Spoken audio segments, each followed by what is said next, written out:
शासकीय औद्योगिक प्रशिक्षण संस्था कळंब, जिल्हा यवतमाळ येथून मी डॉक्टर सौ माधुरी माणिक केवटे एम्प्लॉयबिलिटी स्किल्स या विषयासाठी सेल्फ अवेअरनेस हा टॉपिक घेत आहे. यासाठी मार्गदर्शक आहेत संस्थेचे प्राचार्य माननीय श्री नागोरे सर.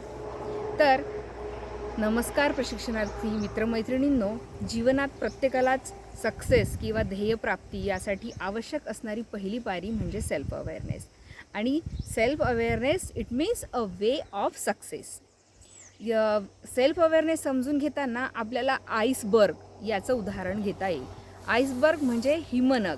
हा पाण्यामध्ये 75% पाण्यात असतो याचा भाग, आणि अत्यंत 25%च भाग आपल्याला दिसत असतो. तर तसंच आपल्या या हिमनगाचं जशी आपल्याला कल्पना करता येत नाही, तसंच व्यक्तीच्या प्रतिभेबद्दलही त्याच्या बाह्य देखाव्यावरून अंदाज बांधणे फार कठीण जाते. किंबहुना त्या व्यक्तीलाही स्वतःतील कौशल्य, प्रतिभा, क्षमता याची कल्पना नसते. व याबद्दल जागरूक होणे म्हणजेच स्वतःला ओळखण्याचा प्रयत्न करणे म्हणजेच सेल्फ अवेअरनेस. व हाच तुमच्या उज्ज्वल यशाचा राजमार्ग आहे. प्रशिक्षणार्थी मित्रमैत्रिणींनो, स्वतःची ओळख म्हणजे फक्त तुमचं नाव, तुमचे आडनाव, तुमचे काम एवढ्यावरच संपत नाही, तर तुम्हाला तुमच्याबद्दल वेगळं काही सांगता आलं पाहिजे. जसं की yes, I am a friendly personality, I can solve any problem in a short time, I am a good player, I can work for long hours, I will achieve success in my life, I can go abroad for my higher studies. I believe in hard work. My aim is to become a best civilian. आणि हे सगळं तोच सांगू शकतो ज्याला आपले strength आणि weaknesses याची माहिती आहे. उदाहरणार्थ स्ट्रेंथ म्हणजे सांगता येईल की मी लवकर मित्र बनवू शकतो, मला कुठल्याही एरियात पाठवा, कुठल्याही ठिकाणी पाठवा, मी पटकन त्यांच्याशी फॅमिलियर होतो, this will be a strength. कुठल्याही कामाचं नियोजन मी चांगलं करू शकतो, हे आहे तुमचं स्ट्रेंथ. ही आहे तुमच्याकडची जमेची बाजू. आता आपल्याला बघायचं आहे की जसं आपल्याकडे जमेची बाजू असते तशा काही आपल्या विकनेसेस पण असतात, आणि कमजोरी सगळेजण लपवतात.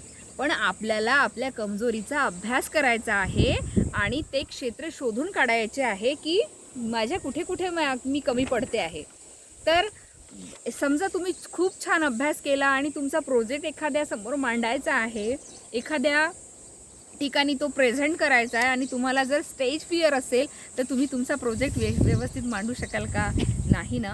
तर मग इथे तुम्हाला गरज आहे की तिथे त्या विकनेसेसला भरून काढायची. मग आपल्याला प्रॅक्टिस करावी लागेल आणि आपली ही कमतरता भरून काढावी लागेल. दुसरं उदाहरण घेता येईल की माझ्यामध्ये जर वक्तशीरपणा नाही आहे, मी माझं काम वेळेत पूर्ण करत नसेल, तर हेही मला गांभीर्याने घ्यावं लागेल आणि माझं काम वेळेत कसं पूर्ण करता येईल हे बघावं लागेल. दुसरा टप्पा आहे सेल्फ अवेअरनेसचा की पर्सनल गोल्स. जोपर्यंत आपण आपले गोल ठरवत नाही तोपर्यंत आपण सक्सेसकडे वाटचाल करत नाही. तर स्वतःमधील ताकद आणि कमजोरींची माहिती झाली तर आपल्याला आपले व्यक्तिगत लक्ष्य, आपले गोल हे सुद्धा ठरवणे सोपे जात असते. आणि ते स्वतः ठरवल्यामुळे, आपल्या आवडीचे असल्यामुळे आपण ते लवकर अचीव करू शकतो किंवा त्या ध्येयाप्रती लवकर पोहोचतो. मग हे गोल ठरवताना एक शॉर्ट टर्म गोल आणि लॉंग टर्म गोल असे 2 गोल ठरवायचे आहेत. मग लॉंग टर्म गोल कशाला म्हणू आपण?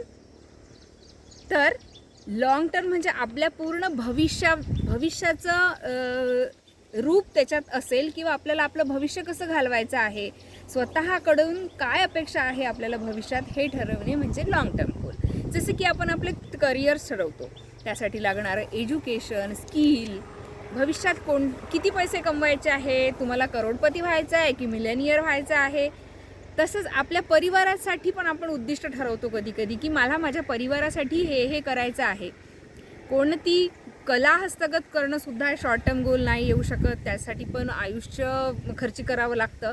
तर कोणत्या कलेत मला पारंगत व्हायचं आहे, मला माझे शारीरिक फिटनेस पाहिजे आहे, हे सुद्धा एक लॉंग टर्म गोलमध्ये येते.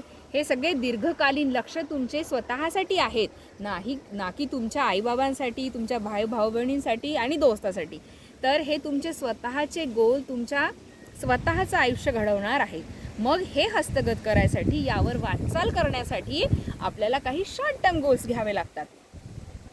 वरील लाईफ टाईम गोल अचीव करण्यासाठी आता आपल्याला व्यवस्थित नियोजन करून टप्प्याटप्प्याने पुढे जावे लागेल. त्यासाठी या महिन्यात काय करावं लागेल, या आठवड्यात काय करावं लागेल व मला आज काय करावं लागेल याची टू डू लिस्ट बनवणे अत्यंत महत्त्वाचं आहे. एवढं सगळं पिन पॉइंटेड नियोजन करूनही सक्सेस मिळते का? तर नाही, फार अवघड आहे. तर यातील काही थोडे अडथळे आहेत, याचा आपण नीट अभ्यास करू आणि त्यावर मात कशी करता येईल हे बघूया. तर पर्सनल बॅरियर्स आहेत की आपल्या प्रगतीत अडथळा ठरतात. तर सगळ्यात महत्त्वाचा बॅरियर आहे तो म्हणजे भीती, की ठरवलेले लक्ष्य साध्य न होण्याची भीती. या पोटीच आपण धजावत नाही. म्हणून आपल्याला साहस करायचं आहे, डेअरिंग करायची आहे की त्या उद्दिष्टापर्यंत पोहोचण्यासाठी. कधीकधी सपोर्ट मिळत नाही आपल्याला, मग आपल्याला परिवारांकडून, मित्रांकडून सपोर्टची अपेक्षा असते, मग आपण नाउमेद व्हायला लागतो. तर यासाठी मित्रांनो काय करायचं आहे आपल्याला? दुसऱ्यांकडून फार अपेक्षा करायच्या नाहीत, म्हणजे अपेक्षाभंग होणार नाही. आणि अपेक्षाभंग झाला की आपला जो अपेक्षाभंग होणार नाही त्याच्यामुळे आपला स्वतःचा कॉन्फिडन्स वाढत राहील. तसंच इगो आणि स्वार्थ हे दोन्हीही मोठे प्रगतीस बाधक ठरतात. इगो हा प्रगतीस खूप मोठ्या प्रमाणात बाधक ठरतो. म्हणून यशाने कधी हुरळून जाऊन प्रयत्नात खंड पडू द्यायचा नाही. आणि हे करू शकलो तर यश हा सुद्धा अहंकार हा सुद्धा बाधक होणार नाही. तसंच आयसोलेशन, समाजात आपण एकटं राहतो, वेगळं राहण्याचा प्रयत्न करतो, आपल्यापर्यंत सगळी माहिती त्यामुळे पोहोचत नाही आणि आपण अज्ञानी राहतो. तसंच स्वार्थी वृत्तीने जर आपण कुठलंही काम हाती घेतलं किंवा पूर्णत्वास जाण्यास ते अवघड जातं. असं म्हणतात ना की बिन मांगे मोती मिले, मांगे मिले न भीक. म्हणून स्वार्थीपणे ठेवू नका, निस्वार्थ भावनेने काम करा. असं हात ठेवण्यापेक्षा केव्हाही जर असा हात ठेवला तर तो सगळ्यांना फायदेशीरच ठरतो. आणि आपली उन्नती जितकं आपण देत जातो तितकं आपल्याला मिळत जातं. हा सगळ्यांचाच अनुभव आहे. दुसरा बॅरियर आहे टाईम. वेळेचं महत्त्व समजलं पाहिजे. वेळ निघून गेल्यावर काम करण्यात काहीच अर्थ नाही आहे. दुसरा बॅरियर आहे फायनान्शियल बॅरियर. सगळ्याचं सोंग आणता येते म्हणतात, पण पैशाचं सोंग आणता येत नाही. म्हणून आर्थिक अडचण ही प्रत्येकालाच असते, पण योग्य नियोजन केल्यास यावरही मात करता येते. तसेच आपल्याला आपल्या पूर्व आयुष्यात काही वाईट अनुभव येतात, म्हणून त्या वाईट अनुभव उगाळत बसू नये किंवा ते आठवत बसू नये. ते सोडून देऊन समोर जायला आपल्याला शिकलं पाहिजे.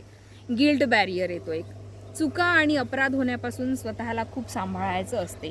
आणि समजा चुकून ती झालीच तर काय होते की आपल्या मनात सतत अपराधीपणाची भावना येते आणि ती प्रगती आपली खुंटते. मग याच्यासाठी ओव्हरकम करायसाठी काय करावं लागेल आपल्याला? जर चूक झाली तर ती लगेच मान्य करायची आणि सुधारण्याचा प्रयत्न करायचा. म्हणजे हे त्या गिल्ट फिलिंगपासून आपण स्वतःला सावरू शकतो. विक्टिमायझेशन बॅरियर.